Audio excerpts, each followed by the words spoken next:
Hi everyone. आवाज नहीं आ रही? Yeah. Okay. So today's talk, like this is my first talk to be honest. This is my second time here at React Mumbai, and this is basically my first talk.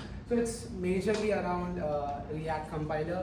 How many of you have any idea about React compiler, what it is, or have heard of it at least?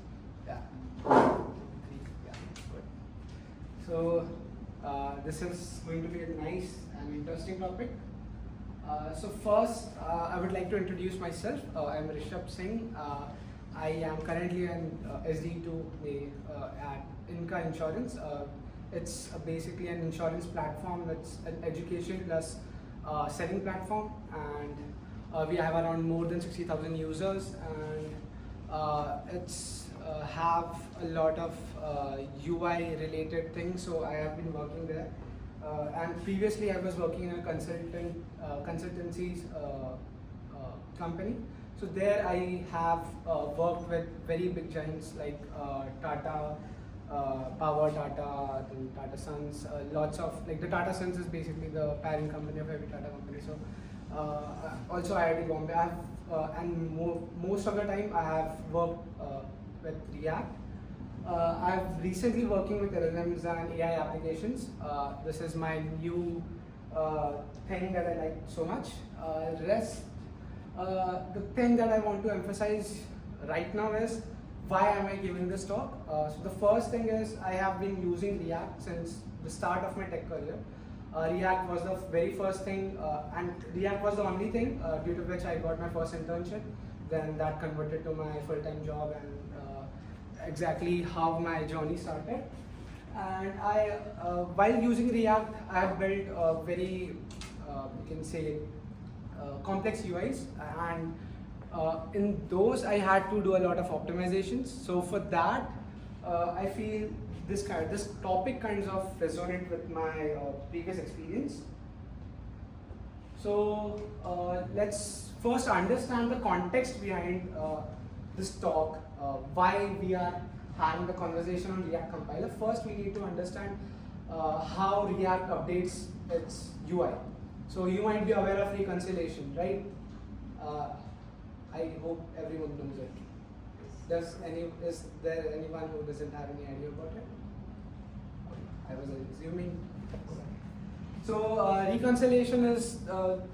reconciliation algorithm is basically how React checks the real DOM. So virtual DOM is basically a copy of your real DOM in very simple terms. And any updates we do, first we do it on the virtual DOM. We diff it like via DOM diffing, and if there is any changes in the nodes, we just update that in the original DOM. So that's exactly how React updates its code. But in this situation, what happens? Let's say you have a very complex UI. Which renders a lot of elements, and in that situation, let's say you are rendering, you are developing a game, a real-time game, and in that there are lots of UI elements. It can be players, it can be the surrounding, it can be anything. And let's say you are doing API calls in that. So if there is any API call which is taking some time, or if there is any computation or calculation that is taking some time to render that element, it will basically break your application for an instance. So for that, we generally use what? Any idea? To optimize such situations. Worker threads. Sorry? Threads, worker threads. Okay, and? Memoirs. Sorry, I heard something, memoirs. Isn't it? Memoirs, right? Yes, so we use memoization to basically compensate with the computation issue. So a more context around it, have any one of you have faced with the following things that I've mentioned? Like the first one is have rendered components containing more than thousands of elements. Handle components where state changes happen every like in every sort of interval, or they had to use memoization to optimize their UI. any of this? I'm sure, yeah, right. So how was your experience trying to optimize your application using like memorization? How was it? Come on guys. How was it? I'm assuming you might have to write a lot of code for memorization, like use memos, react.memo, use callbacks, right? Right? Yeah. So for that, this React compiler acts as a magical tool, you can say, because we don't need to do all that right now. So this React compiler changes everything about optimization. So previously we had to use basically use memos, use callbacks, react.memo to basically manually optimize or manually memorize a code. So this is it visible first of all? Yes. Every not visible.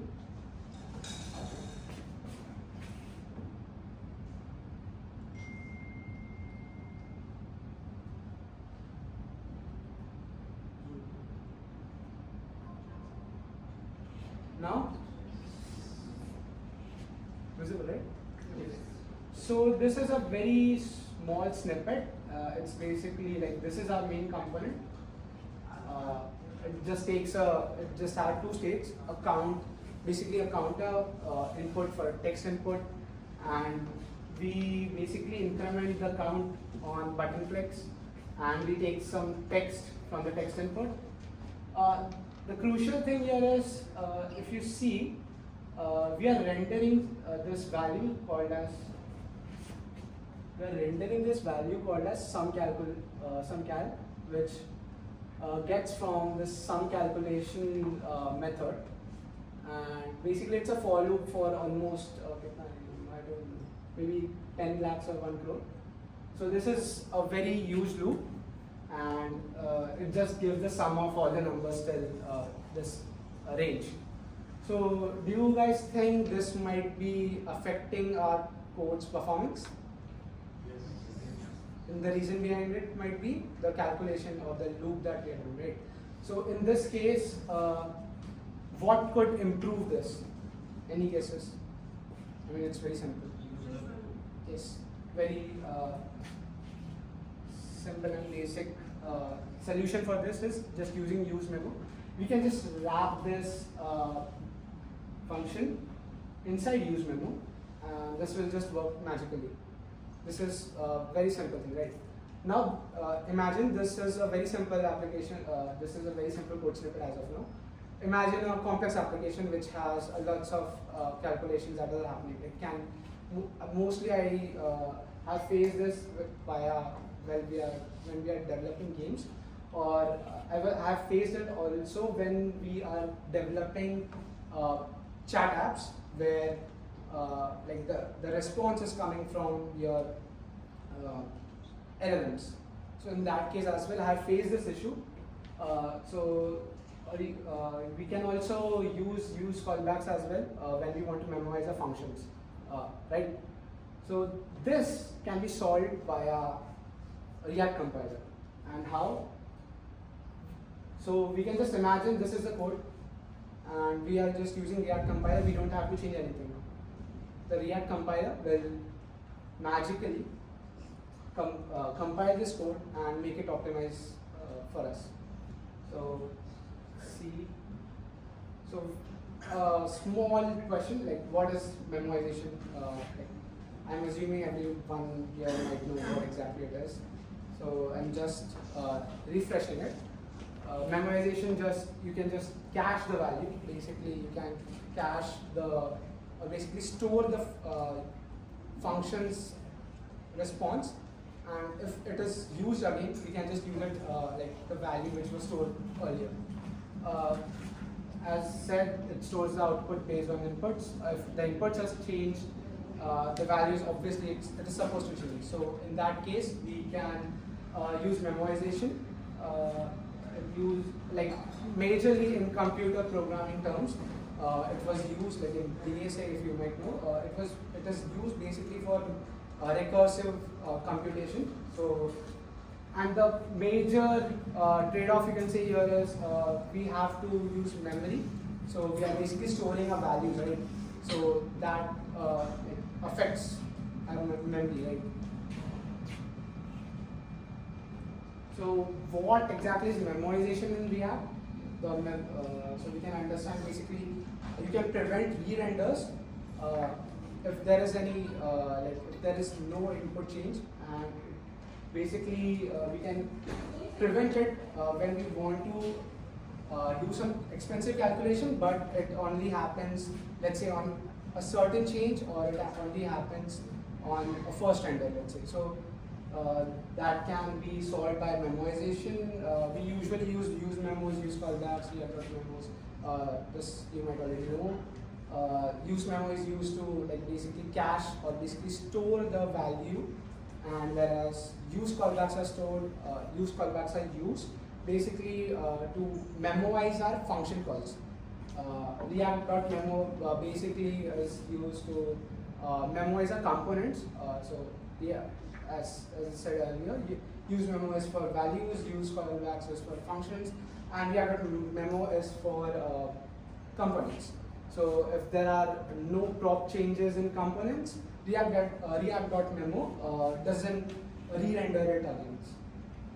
So yeah, optimizes performance, but here we require a bit of dependency management. If you might have used use memo, use callbacks, if you remember, we have to pass the variables or the things which are affecting the callbacks or the memos, right? We have to pass it in the dependency array. So that is somewhat tricky. So you have to also understand why React compiler was introduced.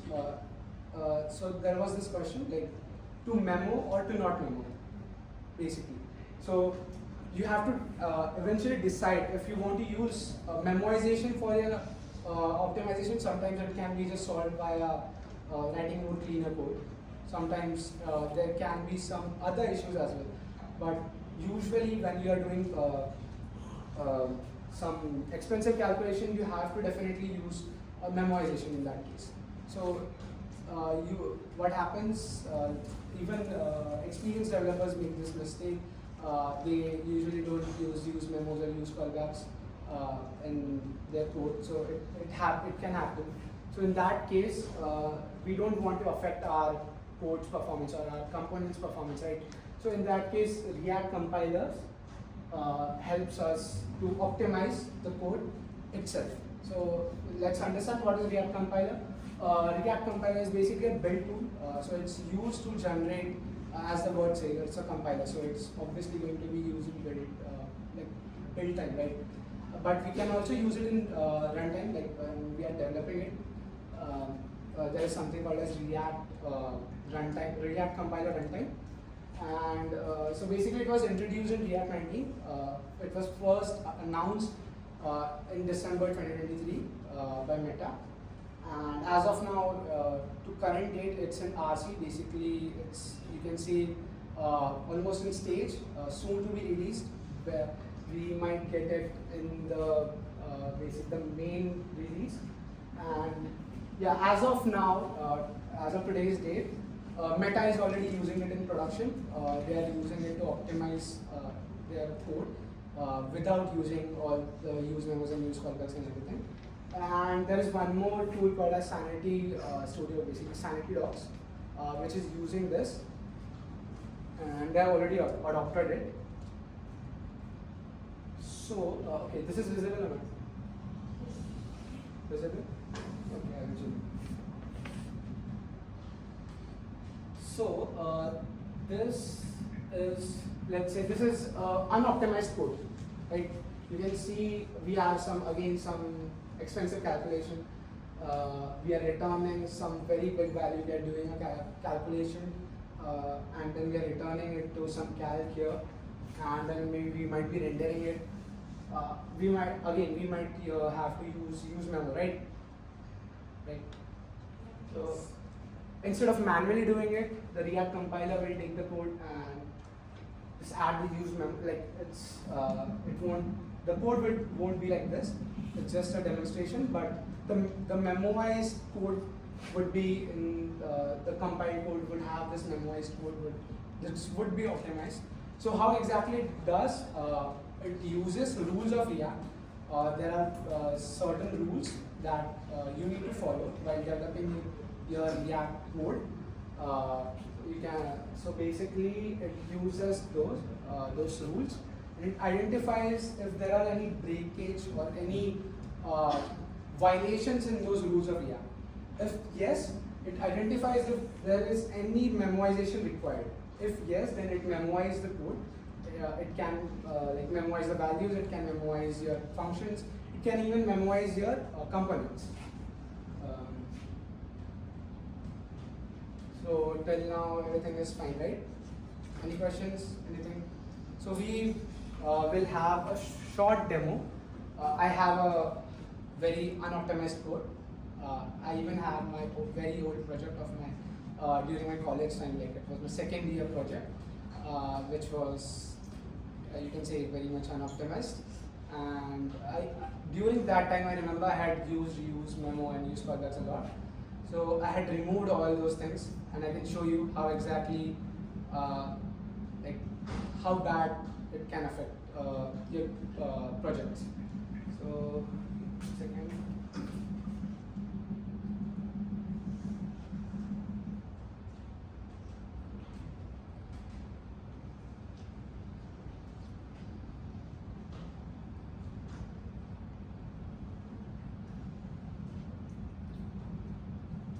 How was your experience looking back such a old movie? Terrible. Is anyone here who looks at their old code and feels good? Is there anyone? Okay.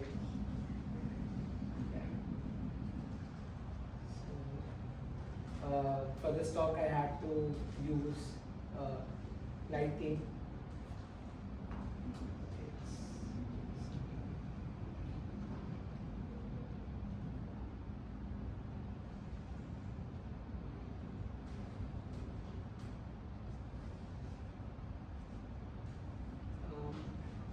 Increase the sound. Yeah. Is it visible? So I will also run this.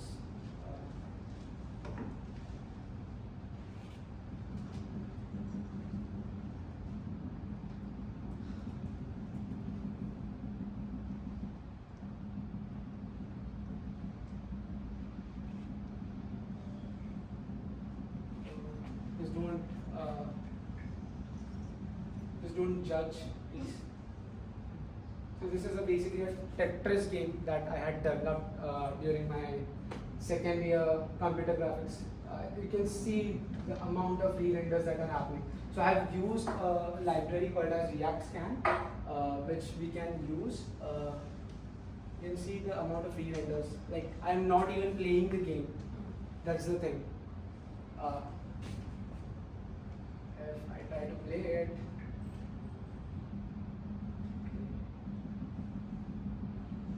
like every, like even this, the entire stage, the cells, the buttons, everything is getting re-rendered, which is not a good experience. This is a very plain game. It doesn't have any expensive calculations as of now. It doesn't has like as of now the shapes are like very fixed, right? Let's say if the game could have numerous amount of things which could have been rendered. So in that case, let's say getting a random element or even iterating to a huge amount of list can affect the code a lot.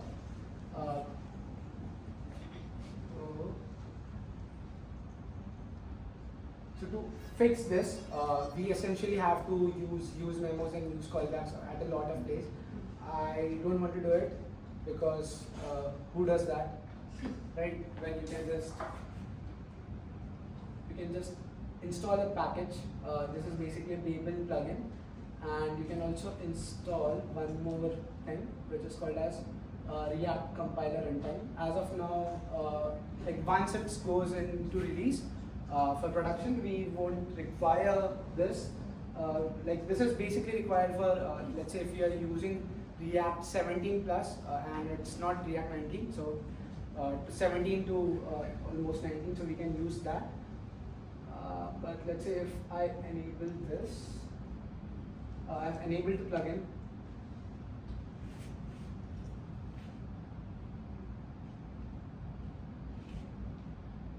So it's still better, right? Like there are no thousands of re-renders happening. Imagine if during that thousands of re-renders that were happening, if there were any API calls that were supposed to happen, let's say saving of your progress, you can let's say this block got to the very bottom. I want to save it in my progress, right?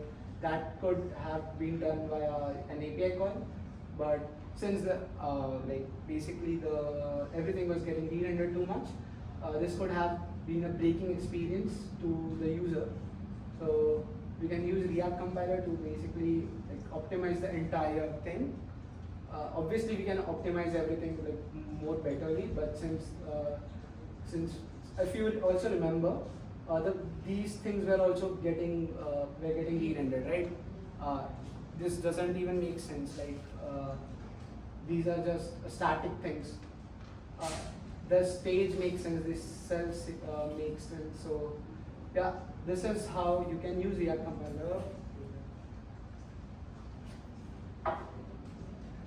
This one line change, basically as the talk title is there, use the magic of automatic optimization. So it magically optimized my 3-year-old code base.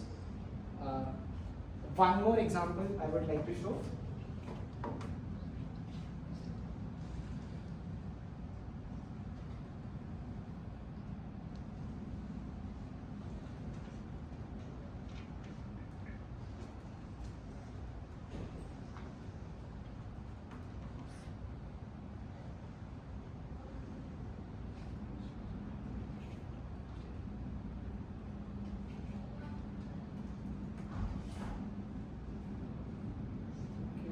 Is it visible?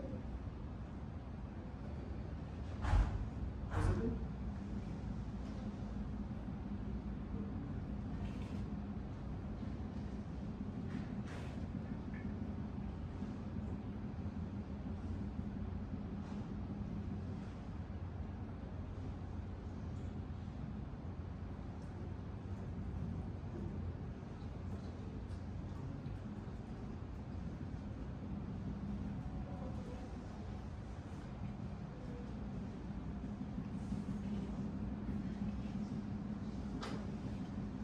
This is very simple. This is a single component as of now. I have two components. I've prepared two components. Now you can see there is an unoptimized calculation that is happening. It's again a very huge range. We are just summing up all the values and just displaying it. If right now I go to increment the count, you can see it's very much unresponsive right now. I can just spam the button and leave.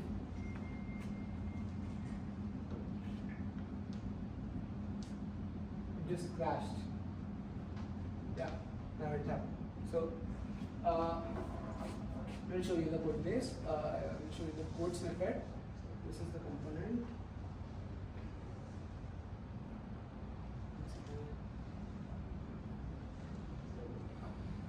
Is it visible? Yeah. So this is the culprit here, right?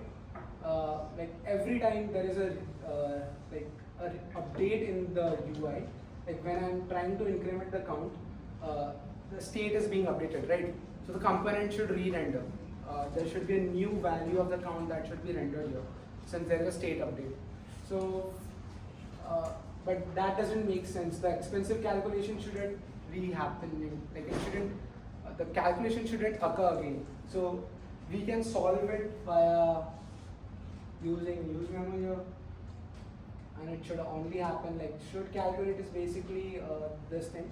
If I disable it, then it should happen perfectly. If I enable it,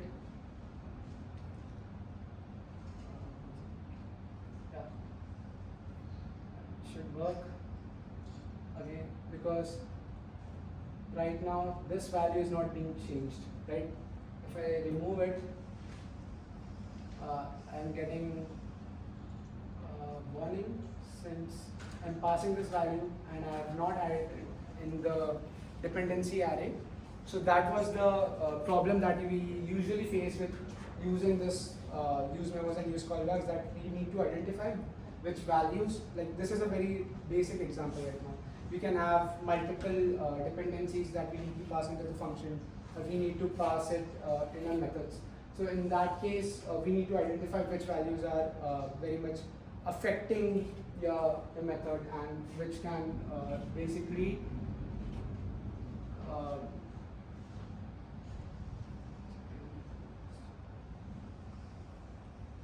which values can basically almost make your code unusable. So what I will do, I will go back to the unoptimized code. I will remove this.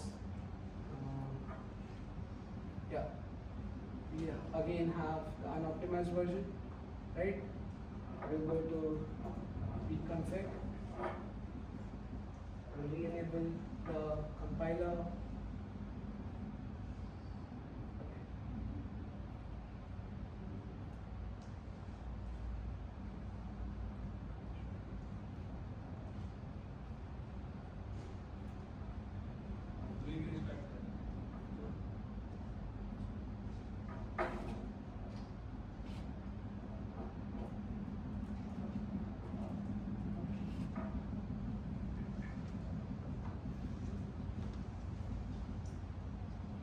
Working pretty fine now.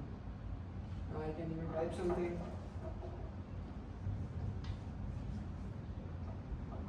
If I disable this, enable it, again there is a little bit lag because when we enable it, the calculation happens, but if it's still enabled, but if I'm trying to change any values in the state, I'm trying to write something, it's still working pretty fine. There's another example I would like to show.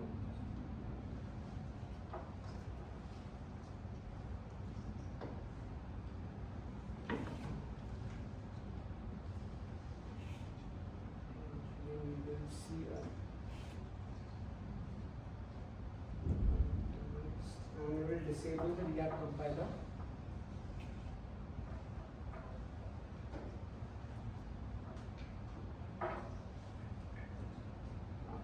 We have a set of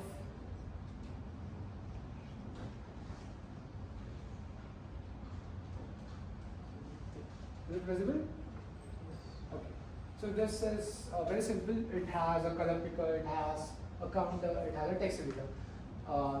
This should work, right? This should essentially work, but it won't. Can you identify the reason behind it? Why, well, like, what exactly is affecting this? I've written the clue right here. As you can just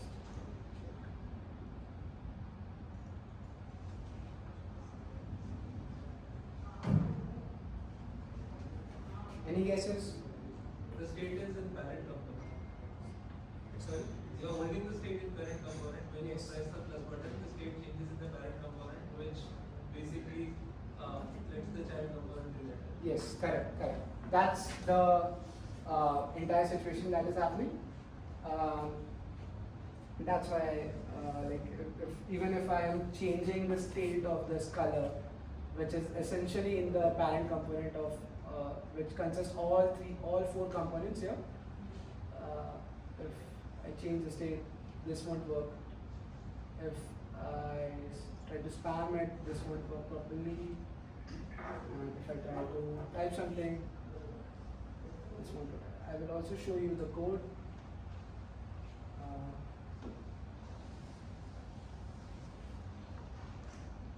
Yeah. So this is the parent component, you can see. It has, so yeah, we have the three states, basically the color, the counter, and the text, and we are just passing it in all these components. You can see the states are being passed here, the change function is being passed. Even same for the counter buttons. And then we have a really slow component. Basically, the slow component is the culprit here. So it takes almost 1 lakh this thing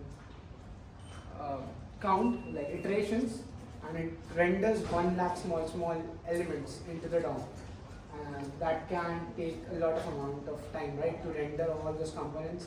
And again, if there is a state change, we will also check the entire slow component as well, because we are having a state change in the parent component, and since as you know, the reconciliation algorithm will check all the components which are inside the parent component.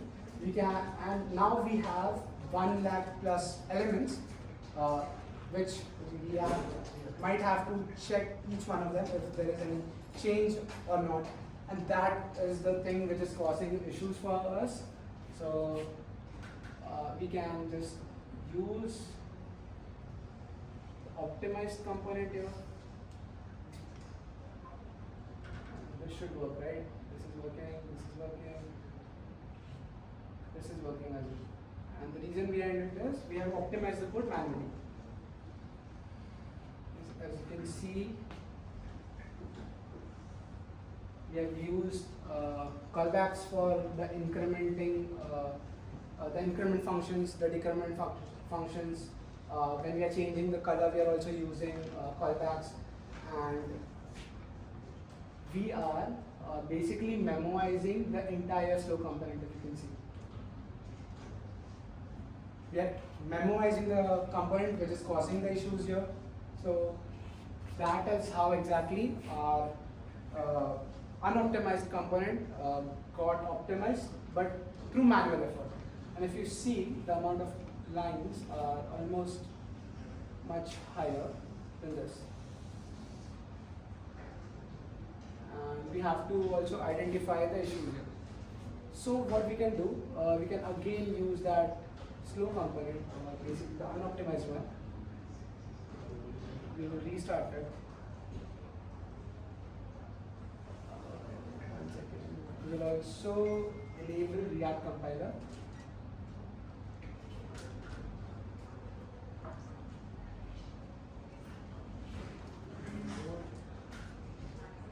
Now it's the same code, the unoptimized code, and it works.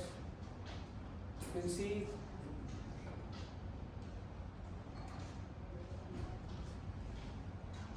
everything working perfectly fine. Now this is what I meant, the magic of React compiler, which basically takes your garbage code. You can, like, it's not garbage, but there's something in your code base which is causing the issue. It identifies the violations or rules of React, and it optimizes the code, or basically the components or the states or the functions. And that way, we almost count. Should you use React compiler or not? So it depends on your situation. Yes, if you want to automatically. Yeah. Okay. So yeah. And any questions?